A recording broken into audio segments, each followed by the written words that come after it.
નમસ્કાર દર્શક મિત્રો, આપ જોઈ રહ્યા છો Banas crime 24 news Gujarati channel. હવે જોઈએ આજના મુખ્ય સમાચાર। ડીસાના રામેશ્વર મહાદેવના મંદિરે ભોજન પ્રસાદનું આયોજન કરાયું।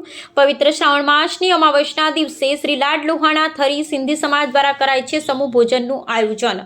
ડીસા શહેરમાં પવિત્ર શ્રાવણ માસના અંતિમ દિવસે અમાવસ નિમિત્તે ઠેર ઠેર શંકર ભગવાનના મંદિરે ભગવાન શિવની પૂજા અર્ચના સાથે હવન યજ્ઞ ભોજન પ્રસાદનું આયોજન કરવામાં આવે છે।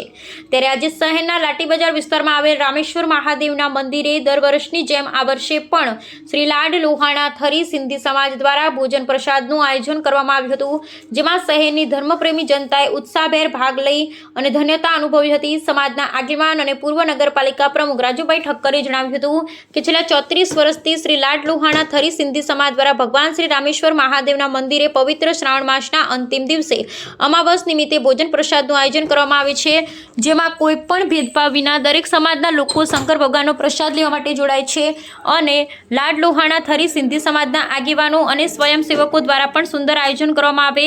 રામેશ્વર મહાદેવના મંદિરમાં પણ ભગવાન શિવલિંગને ફૂલોથી શણગારવામાં આવે છે। ત્યારે શ્રી લાડ લોહાણા થરી સિંધી સમાજના આયોજનથી શિવ ભક્તોમાં પણ ઉત્સાહ સાથે રામેશ્વર મહાદેવના દર્શન કરી સૌ ભક્તજનોએ ધન્યતા અનુભવી। Bureau reporter Haresh Thakkar. आज रोज अमावस्या निमित्ते श्री रामेश्वर महादेव एसीडब्ल्यू हाईस्कूल 4 रस्ता पाणीना टाका जोड़े छेल्ला 34 वर्षथी भोजन प्रसाद महादेवजीनो प्रसादનું वितरण कार्यक्रम लाड लोहाણા थरी युवक मंडल द्वारा अवरित सेवा चालू है, जेनी अंदर तमाम नगरजनमां जाहेर आमंत्रण होय छे।